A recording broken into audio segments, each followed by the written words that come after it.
I heard something on social media the other day that was really important, and I understand and agree with what was being said, but I also have my own insights to share on it because I think it was very important for our well-being to understand this. And I was listening to a man who is saying very important things about how he feels about what's going on in the United States and in the world, and how we really should be very angry, and how he cannot understand how he's seeing posts on social media that are just not real, that are people just portraying peace and joy and happiness, and there's so much chaos going on in the world, and why are people not understanding that, and that people should be really angry.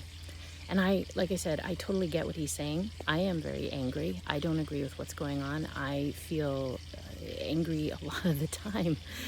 But as someone who teaches highly sensitive people, who teaches people who are therapists, who are healers, who are holistic practitioners, who are people who hold space for other people, who support people who are going through anxiety or going through nervous system breakdown, who are going through trauma, who are really needing support, I see a whole different side of getting angry and of nervous system dysregulation. And I just want to remind us that finding peace, sharing peace, aligning with peace is exceptionally important for your longevity and for the longevity of what it is we're going through at this time. This is not a sprint. This is going to be a marathon. And life is a marathon anyway. So we always have to find our way with how we feel. And it is really important to feel your feelings. It's really important to get angry. It's really important to feel joy too. It's really important. I had someone this past week, a client, who said that because she is using the practices of Medical Qìgōng and alignment, and she's been learning how to relieve a lot of her anxiety and reset herself, reset her energy, that she's been feeling more and more peace. And she said, I felt guilty because I felt peaceful and the world is in such a chaotic state. And this was such a great point, because we can feel guilty if we are happy, if we are joyful, if we are at peace, if we are at alignment, if we are experiencing good things, and the world is not necessarily doing that. And also if other people are telling us that we shouldn't be feeling that because the world is in a different state.